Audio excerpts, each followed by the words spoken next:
Jehoram's story is one of those biblical accounts that doesn't get nearly enough attention, but it should. What if I told you that his reign flips the usual good king, bad king narrative on its head? Many assume kings like Jehoram were just footnotes, but reading chapters like 2 Chronicles 21 reveals a powerful lesson about leadership, faith, and consequences that still shakes us today. Maybe you're struggling with decisions that seem small but carry huge weight, and Jehoram's life might just be the mirror you need. Ready to uncover the truth that few dare to explain? Then, let's read the chapter together. Then Jehoshaphat rested with his ancestors and was buried with them in the city of David. And Jehoram his son succeeded him as king. Jehoram's brothers, the sons of Jehoshaphat, were Azariah, Jehiel, Zechariah, Azariahu, Michael, and Shephatiah. All these were sons of Jehoshaphat king of Israel. Their father had given them many gifts of silver and gold and articles of value, as well as fortified cities in Judah, but he had given the kingdom to Jehoram because he was his firstborn son. When Jehoram established himself firmly over his father's kingdom, he put all his brothers to the sword along with some of the officials of Israel. Jehoram was 32 years old when he became king, and he reigned in Jerusalem 8 years. He followed the ways of the kings of Israel, as the house of Ahab had done, for he married a daughter of Ahab. He did evil in the eyes of the Lord.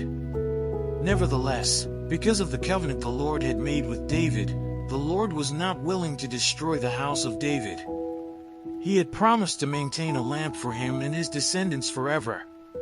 In the time of Jehoram, Edom rebelled against Judah and set up its own king.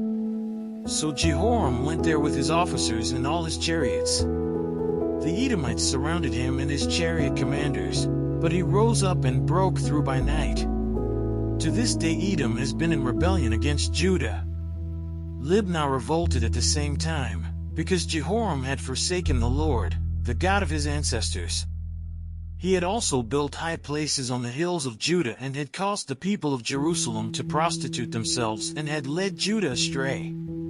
Jehoram received a letter from Elijah the prophet, which said, "This is what the Lord, the God of your father David, says, You have not followed the ways of your father Jehoshaphat or of Asa king of Judah, but you have followed the ways of the kings of Israel, and you have led Judah and the people of Jerusalem to prostitute themselves, just as the house of Ahab did. You have also murdered your own brothers, members of your own family, men who were better than you. So now the Lord is about to strike your people, your sons, your wives, and everything that is yours, with a heavy blow. You yourself will be very ill with a lingering disease of the bowels, until the disease causes your bowels to come out." The Lord aroused against Jehoram the hostility of the Philistines and of the Arabs who lived near the Cushites. They attacked Judah, invaded it and carried off all the goods found in the king's palace, together with his sons and wives. Not a son was left to him except Ahaziah, the youngest. After all this, the Lord afflicted Jehoram with an incurable disease of the bowels. In the course of time, at the end of the 2nd year, his bowels came out because of the disease, and he died in great pain. His people made no funeral fire in his honor, as they had for his predecessors.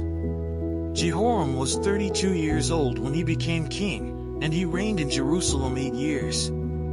He passed away, to no one's regret, and was buried in the city of David, but not in the tombs of the kings. Let's say a quick prayer to thank the Lord for his mercy. Hey God, thanks so much for opening our eyes through this study. We're grateful for the lessons about trust, mercy, and seeing you clearly, not just as a distant figure, but as a loving Father who cares deeply.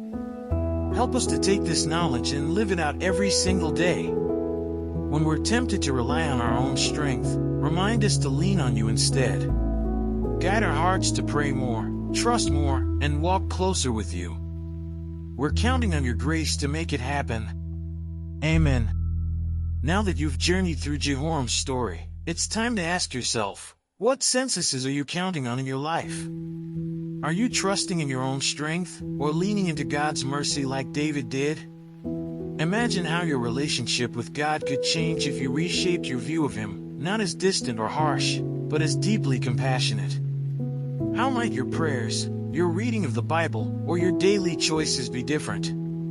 Don't let this knowledge just sit on the shelf. Put it into action today. If this message spoke to you, hit that subscribe button and ring the notifications bell, because there's so much more to uncover about faith, leadership, and the real power behind these Bible chapters. Ready to grow with us? And, as always, don't forget to check the last video and learn more about the scriptures.